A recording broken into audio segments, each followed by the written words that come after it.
If you were to believe what you see in the news media these days, you'd soon get the idea that public education in this country is falling behind the rest of the world. Can it be that every one of our schools is flawed? Doesn't seem likely. We figure there must be some that are doing it right. So we decided to look around, find some schools that are doing it right, schools that put it all together in a child-centered way, schools that make learning fun, that make kids feel comfortable and safe, schools that are flourishing. We found one such school in Sunbury, Ohio. A small town with a charming rural atmosphere in Delaware County, north of Columbus. The school is Harrison Street Elementary. At Harrison, we found an American school that is doing it right. We sat down with the school's principal, Dr. Lynn Kaczynski, to learn more about their approach to learning. What we have is an approach that is called joyful learning. We are sharing with students the passion of and the love of learning, and we're doing it in such a joyful manner they don't even know how much they're learning. And we're teaching them skills so that when they do come across problems or obstacles, that there is another way to approach it. So that what we're trying to do is make sure we touch all the needs of the students, and each individual one, but at the same time we're trying to have an underlying feeling in the classroom that is supportive and trusting. My teachers are great because they love what they do, and I call them my superstar teachers, which is all of them, and they're enthused. They love teaching.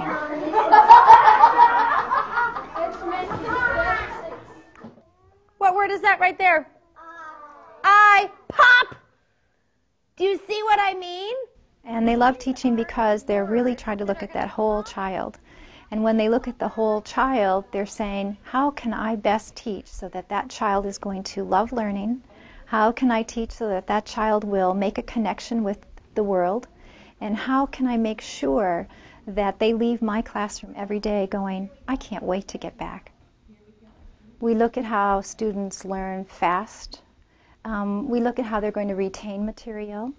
And then we look at that passion, that heart. You know, how do we create students so that they'll love learning forever? We have an environment that is stimulating, but it's also calming. When you walk into the school, what we want is to have that environmental feel that, boy, this is the place to be. It feels good and I want to learn. I think the thing that makes this school special is when you walk in, you get a sense of warmth. There's a very strong sense of community here that parents feel, staff feel, the students feel. I think parents, and me being one of them, really like our school in the sense of our communication with them. It's a very open policy. I have parents come into my classroom all the time and watch, help out, help tutor with kids. So they feel very comfortable coming into our classrooms, and they don't feel like it's something that this is school and it's separate from, you know, what we're doing. There's not a day that I come here that there aren't parents in the school. In fact, some of the parents are here so often I thought they were teachers. So we had, I don't know exactly how to put my finger on it. It's a wonderful school. I really love it. No question, absolutely. I love this place. It's a very special place.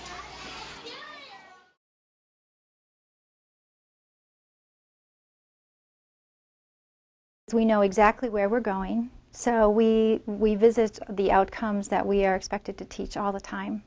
But what we do is we take into account all of the research that we can possibly find about the brain, because the brain tells us, you know, how students learn.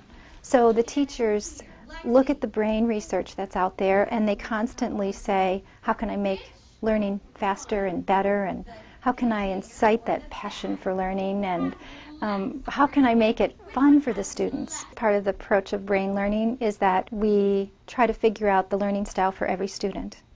So for one student, maybe they will learn much better by dancing, by moving, remembering the material while they're moving. And for another student, they would just rather be over in the corner reading about it. We know that the brain is going to work better, number one, if it's stressed less. And kids come to school with stress. And when you're in the fear mode, you can't grasp material, and nor are you thinking about it. So our goal is really to try to get kids to be calm and focus on the happiness of it. And so the first thing is to try to make it that, boy, I love my teacher, I love my classroom, and I can leave everything else outside because when I come here, it's going to be a safe place to learn. And then they set up the learning. We know that the brain has to connect with something. And it has to have movement, and it has to have novelty, and it has to be fun. So for you to understand why solids and liquids and gases the way they are, you have to understand their molecules. We're going to fill this chart in, and then we're going to go outside, and we're going to be molecules of solids, liquids, and gases. So you can feel what it's like to be a solid, a liquid, and a gas. Solids will be purple. Liquids will be red. Gases will be green. Green for gas. Could you stand inside the hula hoop, please? Would you please demonstrate to your class how, as molecules, you act in each of your states? So those are the activities that we set up. If you're trying to teach economics unit, it's not going to help the little kids to just be sitting there listening. So instead, it makes a whole lot more fun if they have to apply for a job, and there's a production unit, and a quality control unit, and a sales unit. So we go the whole route so that they live it. And they can then connect it with their own lives, and then I have a better understanding for their memory. We also know that if you tag strong emotions with learning, that you're going to retain information more. So when those students become the actors in the classroom, or they're doing the research projects and they share it with the classmate, or they're teaching the class, it's packed with powerful emotions. And everybody claps. And that feels so good for those kids. So that joyfulness is what we try to do. And we try to make it through the whole school. So everybody in this school laughs a lot, and everybody in this school says a lot of positive things. So with that in mind, we look at the environment, and we try to make changes in that. We have a lot of water. We know that the brain needs lots of water in order to learn, and so we have water bottles everywhere. Students are required to bring water to school. I highly encourage my kids to all bring water bottles. I think it's very important to be hydrated. I know that every day I have water and I drink it, and I think it's real important that the kids do the same. And they're free to have it on their table at any time. They're free to get up from the reading area. They're free at the calendar. If they're thirsty, they can get in a Kleenex. They don't need to ask. Just get up and get it. Because I feel that's very, very important to be hydrated. We're switching lighting to get away from fluorescent lighting, and to that end we're putting in the natural lighting fixtures. The environment has a lot of sound. Teachers use music. Teachers will have nice classical quiet music going on in their classrooms. And what that does is it just gets the body ready to learn. Many of the teachers are wearing auditory enhancers, so that students sitting in a group will know that this is an important piece of information and be able to sort out the background noise. So what we're going to do, boys and girls, is we're going to listen to it on CD, and I want you to see if the reader who's reading us the story, Hunter, let's see if they read it with excitement. You want to? All right.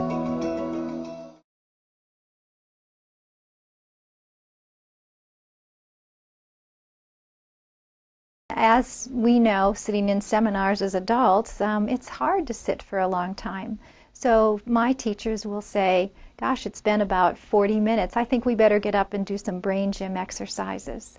And those are exercises that are developed from educational kinesiology just to get that left brain and the right brain working together so that students are more focused and they're ready to absorb new material.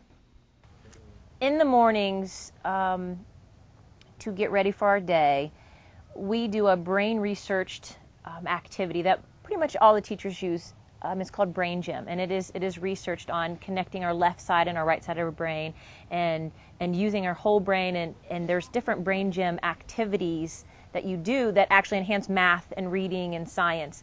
And we just do the simple, what's called PACE, and what we do is they're learning how to breathe and getting that oxygen flow into their brains. And then you saw what they were doing, the parallels, where they're just touching the left side of their body to the left side of their body and the right side. And then we do the crossovers, and so that's connecting their left and they're connecting the brain side so that they're getting a better overall picture. A few years ago, I spent some time at a workshop for Brain Gym, and I was so impressed with the research behind it that really proves that we can do so much to enhance student behavior and performance and also academic performance. And really it involves just a few minutes in the morning when the students come in, and then we repeat the Brain Gym exercises again in the afternoon right after they come in from lunch and recess. And by doing Brain Gym activities, we know that we are actually getting our brains ready for a really healthy and productive morning. For me, it's a great form of exercise for the kids. It's a great brain activity, which is exactly why we call it Brain Gym, for the kids to be able to do that, and they've come a long way.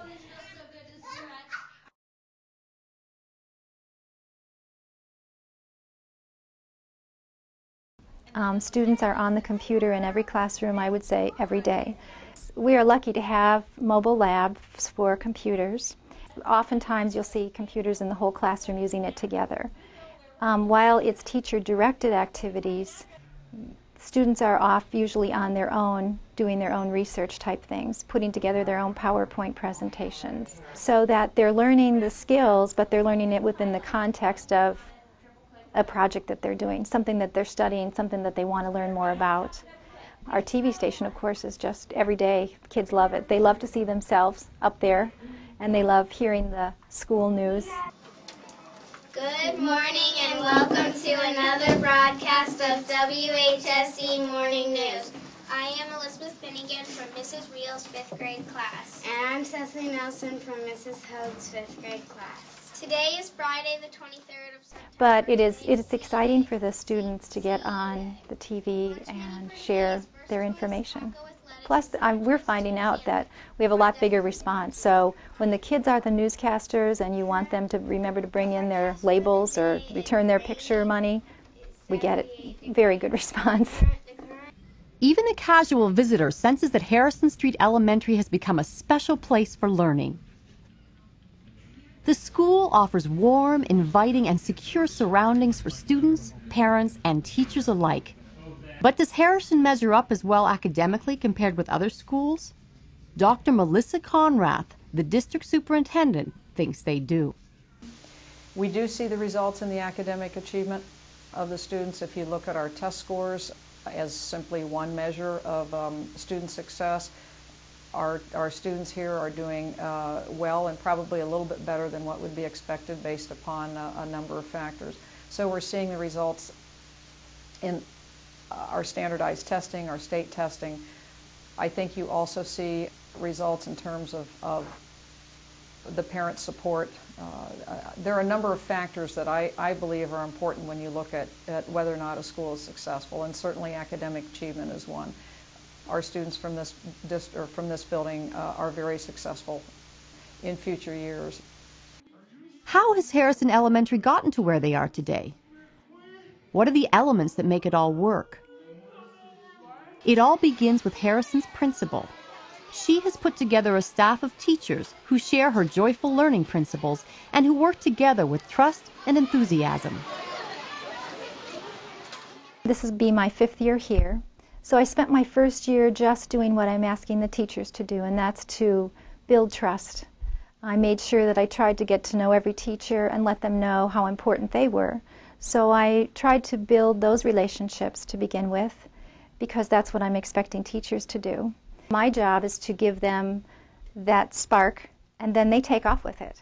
And I don't have to worry anymore past that, because they take off, and the synergy in this school is really quite amazing. Let me share with you 3 teachers. Mrs. Susan Montfort is a first grade teacher. Miss Jenny Horman is a kindergarten teacher. And Mrs. Nicole Stepsis is a 4th grade teacher. Mrs. Horman, kindergarten teacher, uses a lot of physical exercises to get those little 5-year-old bodies ready to learn.